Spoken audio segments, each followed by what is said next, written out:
dating after divorce is funky. So you're going to go through this period where you're like, everything is just pure crap out there. And I'm going to try to flip this into something that's a little wild. As you begin dating, the people who you do not resonate with, that trigger you, or like it's a negative experience, I want you to see if there's aspects of your ex that you observed in those people. Because the powers that be in the universe, God, whatever, is not going to let you find the next good thing for you until you heal all the triggers and all the issues that you were facing.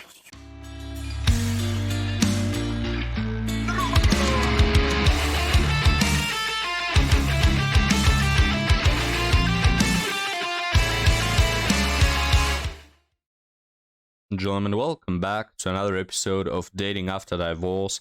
And guys, let me ask you, have you ever fantasized about having a girlfriend who compares you to her previous ex or exes all the time? Yeah, quite disturbing, isn't it? But a lot of women do this, where you do something bad and they tell you, oh, you're behaving just like my ex-boyfriend. Or they will tell you, my ex-boyfriend used to do this thing for me that you are not doing.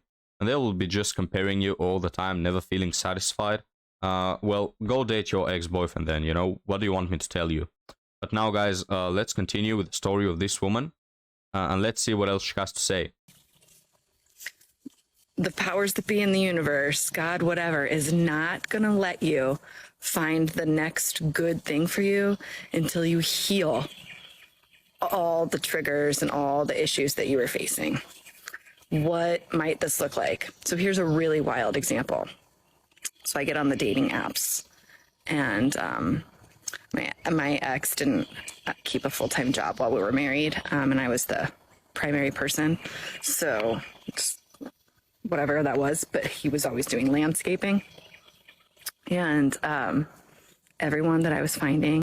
Guys, notice the tone that she says this. Like, he didn't provide for me. He didn't pay enough. He didn't earn a high salary enough for me. Like, trying to not be rude, but at the same time saying how extremely dissatisfied she was with it. On my apps, all 100% of them landscapers. So much so that I call up my friends and I'm like, what the heck is going on, guys? Like, seriously? Is it just like landscapers that are single? Like, this is wild. What is happening here? And it made me realize that I had some stuff that I had to heal within myself that was bringing in almost the same exact type of man that my ex was every single time. This can also look like an abandonment wound. So I'll rewind to my pre-marriage dating life and realize that I only attracted in men who would treat me like absolute garbage. Why? Because I didn't have the self-worth to feel like I was worth more than that. Because my dad had left when I was really little. My stepdad had left when I was really little. And then I finally got a nice dad when I was about 13, and that's besides the point. But all these men were the same attitude, same everything. So there's patterns. So you can. Guys, so there's finally a woman who actually admits why she's addicted to the toxicity and anxiety. And she cites the reason for that to be her missing father, which is oftentimes the case in these sort of women. Now, of course, the father, in most of the cases, guys, men leaving their families because they don't care enough is not, the standard phenomena. It's not usual for men. We don't like to do that. It's not like our hobby where we do it for entertainment. No, men usually stick to their families and they love their children. So in most of the cases, the reason for a child to not have a father is because the mother kicks him out of the family unit. Or in the other case, because the mother is toxic and she chooses a toxic partner who then leaves her and doesn't care. So it's not the only reason for women to be choosing all the bad boys. It's not always missing fathers. In a lot of the cases it is. In other cases, it's just them making bad decisions. So it's not like not having a father rids them of all accountability. But statistically speaking, most women who don't have a father, they don't get to have a stable family afterwards, just statistically speaking. Now, what does this mean? It means that you're not here on this earth to fix these people. Because in most of the cases, they just drag you down with them, you know? I've heard so many stories of men who say, oh, I realized, you know, the red flags. I realized she was unstable, but I loved her and I wanted to make it work. I wanted to show her what a stable relationship looks like. I wanted, you know, etc. And it doesn't work, guys. It doesn't work. Like, it's kind of cute, you know, how a lot of men are so optimistic and they want to help, but it's stupid. It's naive, and I would not recommend doing it. You're not on this earth to fix people. You're not a psychologist. A lot of the times, most of the times, you'll just get dragged down with them. Right? You'll not only not help them, but they will actually ruin your life as well. So my advice is, don't date women for serious reasons who have daddy issues or who just show any sort of red flag. Don't try to fix them. This is such a common mistake between men. And I don't say that to be mean, you know, just like, oh, leave them rot. They don't deserve it. No. If they wanted help, that's the problem. If they wanted help, yes, you could help them, you know, just sympathize with them. But in a lot of the cases, guys, these women do not want help. They just want to go down the path that they've chosen, and they're not really willing to change. You can use dating in two ways. You can sit here and you can complain about all the sites and all the crappy people that are out there, which can be true. Or you can start to inventory the qualities of those crappy people and then look within yourself and be like, why on earth am I attracting the same type of person over and over? And then that's the part of you that you heal. And then the next time you go back out, it's wild. That quality won't be in the people on your profile anymore. It's bizarre. I swear to God, it works. It's just crazy. Anyway, have you had this experience? Comment if you have. Okay, bye. Men should be concerned that women are initiating more than 70% of divorces today. Every time I hear this stat, it's so interesting because there's no backdrop to it. There's no details. It's just like women are responsible for 70% of the divorces, and therefore it's like women are the problem. But I feel like you gotta dissect this more. So first of all, if you were to put this in any Wait, let me dissect it for you, madam. The reason why so many women are divorcing is because they don't want to try for crap. They don't want to actually stick for a marriage. They have hundreds of options. They always take the easy path. You know, if it doesn't work, if the spark is gone, just leave the marriage and we'll find another one. It's all right. You know, another reason is that women get so many benefits of breaking the contract of marriage. If divorce wasn't so easily accessible and marriage actually meant something, and the oaths you gave in front of the altar actually meant something, then we wouldn't have so many divorces. But marriage is just a paper nowadays that if you break, you get benefits. You loot benefits, right? You just get a package of benefits. So that is why women are divorcing so much, because they are entitled. They don't appreciate things. They are always looking for more. Their standards are high. They always think that they can get more, right? That is the second reason. They always have so many options. And the third reason is there is absolutely no penalty for getting divorced. Well, of course, having a broken family and, you know, the kids not having a father, but those things are not really concerning for modern women nowadays, so we'll not count them as negatives. But yeah, that's the three reasons. I hope this was helpful. any other scenario in the world, let's say it's a company, and the company has 100% of its employees and it has a 70% turnover rate. You'd be trying to figure out what's wrong with this company. If it was a city, and out of all of the people who move into the city, 70% of the people continue to leave the city, you'd be trying to figure out what is going on in this city that everyone keeps leaving. So it's very odd that when it comes to the relationship dynamic, when it's seen that the gender of men are losing 70% of their women, y'all think it's the women's fault. Why isn't it the person who can't keep the other gender? Because if this were flipped and women could not keep 70% of their man, then clearly women are doing something wrong. Alright, so this woman argues that 70% of women are initiating divorces, so that must mean that it's men who cannot keep women, not the other way around. You know, it's not that women can't keep marriages, it's that men can't keep around women. And, you know, women have to flee from the bad situation, they have to unwillingly leave the marriage because they're not feeling good. And she gives the example of, you know, imagine a certain job, a certain company, 70% of the people there leave, so that must mean the company is bad. Yes, that will be my first thought as well, but you're clearly missing a point here, so let me give you an example. Imagine an individual, a person, applies for a job and is not able to keep it and leaves the job in the first week. Then that person goes to a second job and he also leaves. Then he goes to a third, fourth, fifth, sixth job, and he always ends up leaving the first month. What would you think? Would you think that all 7 companies this person went to are bad places to work in? Or would you just take a guess that the person is too picky and can't keep a job? Right? Here's the thing you're missing.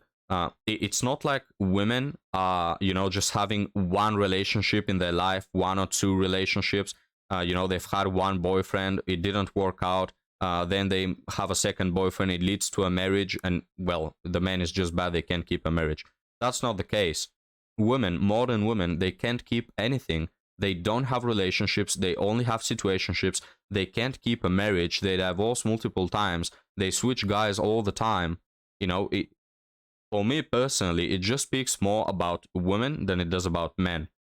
The fact that these women divorce and then try to date and are not able to pick a man, they're not able to keep a man, and they just end up single and divorced for their whole life, it speaks more about women, not about men. You know, let aside all the reasons I mentioned previously as to why this phenomena happens, it just turns out when a person can't settle for all the options that you give him, it's not all the options that are bad, it's the person who is picky and is not able to settle for anything. So it's very odd that it's broken down like this. And then let's break it down further for context. Out of the 70% of the people who get a divorce, 50% of the women say that they do not desire to ever remarry, and 30% of the men say they do not desire to remarry. So out of the 70%, 50% of them do not want to remarry. That's crazy. So that marriage went so badly that half of the women who divorce don't even desire to get into another relationship that is a marriage. That's very interesting. Alright guys, so let me read you a little bit of the research she was reading from.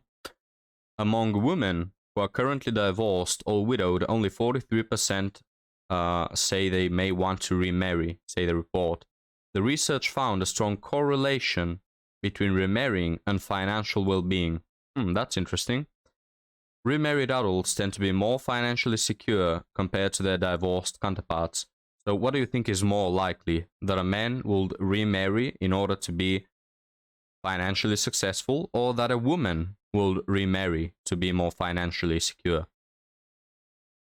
Divorced people were 3 times likely to live in poverty in comparison with those recently married. Up down here we can also read, generally marriage has also been linked to better health, especially for men. Perhaps it's not surprising why men are so eager to remarry than women. Oh yes, you know, just picture a man, he goes through a divorce, most likely than not because his woman thought that the grass was greener somewhere else, because the spark is gone and whatever crap not, you know, and that man says to himself, I've gone through a divorce, but you know what? Those health benefits, man, I really like them. You know, I just lost half my brain cells due to this divorce.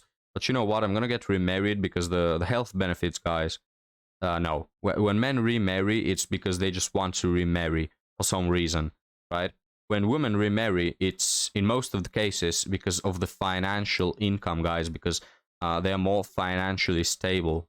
Men don't remarry neither because of financial stability or security. Women do not marry to provide for a man. That is not something that happens. And yeah, the fact that men are marrying for the financial, for the health benefits, like, come on, man. Find something better to lie about, please. So I hope this, this part of the study that, of course, this woman omitted, because it will go to show that when women remarry, it's not because they want to, same as men who are not getting any benefits other than, just being remarried. They like to be remarried, that's it. Women, they get that juicy financial stability. Of course, some women just remarry because they want to be remarried, but you can bet your hours that most of them are remarrying because of the financial stability. And something I tend to hear that is the main reason that is believed that women leave is for the money, the alimony, the child support. So let's break that down too. First, the amount of Americans who make six figures or better is only 18%. So if you think they're divorcing for this large alimony, that clearly isn't the issue. That's number one. Number two, alimony in 1960 was 25%. Alimony now is 10% for women. 10% of women are getting alimony in divorces. And then when you break down the number for the divorces for the child support, 44% of people who get divorced are issued child support, and get their full child support. I apologize. 44% get the full child support that they are allotted. 30% get none of the child support that they're allotted. So where exactly is this money that you guys are speaking of that these women are stealing from you? Like, where? I'm sorry, I can't find it. Please. Oh, you can find it. Just check the comment section. I'm sure a lot of guys who are watching this video and are divorced are paying alimony or child support that you cannot guess if it's going towards your kid or towards your ex-wife's nails. But it's not only money, the reason to get divorced. It's also, just the option that women have to easily remarry again is the fact that they're looking for the grass to be greener.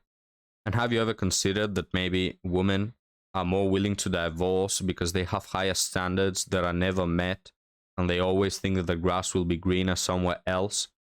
Because guys, we can pull a lot of numbers to talk about this, but the fact of the matter is that men, statistically speaking, are much more willing to stay in a marriage, to keep a marriage going for the kids, for the family, for whatever. So make of that what you will. So gentlemen, we'll end the video right here. Leave me your thoughts down in the comments. I'd much appreciate to know your opinion on marriage and divorce and all those numbers we pulled up. So leave me your comments, guys, and I'll see you next time. Have a good one.